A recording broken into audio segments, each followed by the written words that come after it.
I would like to remind Congress, mali ho yan. It's invalid. Please correct it. Or record the budget and demand an explanation kung bakit dumating sa inyo yan na ganun kablangko. We are not, para ka binigyan ka ng blanco cheque dyan, o sige, bahala na kung ano ilagay ninyo.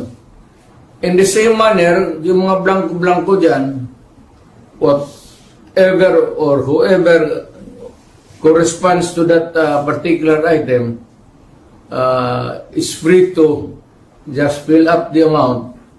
That is not by all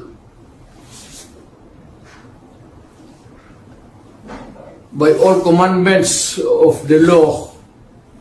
That cannot be valid, invalid, unenforceable, and kung na-implement na, it must be corrected and the money returned if already spent or corrected.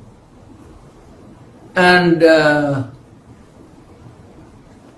kung sino man ang ano niya, they have to give us the explanation.